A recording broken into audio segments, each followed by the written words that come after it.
জামাতের মাধ্যমে তো আপনি টোটালি কোনো ইসলাম পাবেন না। জামাতে যাওয়ার পরেই তো আপনি দেখবেন মসজিদ দখল, যেভাবে আপনি বলতেছেন মার্কেট দখল করতেছে আপনার বিএনপি আর এই সেই মানুষের শেখায়ত করে, এখানে তো মসজিদ দখল, মাদ্রাসা দখল আপনার এটা হয়ে যাবে। তা আমি এমন মানুষের সাথে জোট করব কেন যার দখলদারি, আর দখলদারিও ক্ষেতের জমি না, মসজিদ মাদ্রাসা দখল। তা আমি এখানে যাব কোন স্বার্থে, কোন ইসলাম ওইখানে হবে? এখন যদি দেখি যে বিএনপিও কোনো একটা নিজস্ব মতবাদ লালন করতেছে, তো বিএনপিকেও এইভাবে তিরস্কার করবো।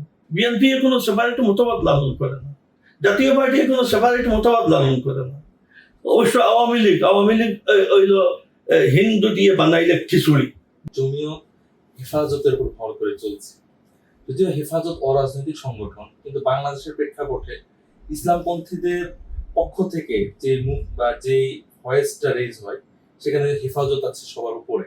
অরাজনৈতিক সংগঠন হওয়া সত্ত্বেও তার রাজনৈতিক ভূমিকা অনেক বেশি আমরা দেখছি। তো একটা কথা খুব বলা হয় বা বলে যে জমিয়ত হেফাজতের উপর ভর করে চলছে। তো এমনটা আমরা তো এই যে কম বেশি দেখছি যে হেফাজতের কেন্দ্রীয় নেতৃবৃন্দের প্রায় 85 ভাগ বা 80 ভাগই হচ্ছে জমিয়তের নেতৃবৃন্দ। এটা আসলে জমিয়তের ব্যর্থতা মনে করেন কিনা? জমিয়ত জমিয়ত নিজ দলকে যতটা না লাইক করতে পারছে, হেফাজতকে লাইক করছে, আসলে এটা জমিয়তের ব্যর্থতা মনে হয় কিনা? হেফাজত এতটুকু জনপ্রিয়তা লাভ করছে জমিয়তের নেতাদের সম্পৃক্ততার কারণে। আজকে জমিয়ত হেফাজত ছেড়ে ঘরে বসে যাও, জমিয়ত শীতকালে যেভাবে পানি শুকায় নদীর, এইভাবে শুকিয়ে যাবে। হেফাজত এইভাবে পানি যেভাবে শুকায় এইভাবে শুকিয়ে যাবে। যে কোনো জেলায় যান, ওই জেলার যত কর্মঠ আর যত আস্থাভাজন আলিম আপনার ম্যাক্সিমাম 90% পাবেন জমিয়ত।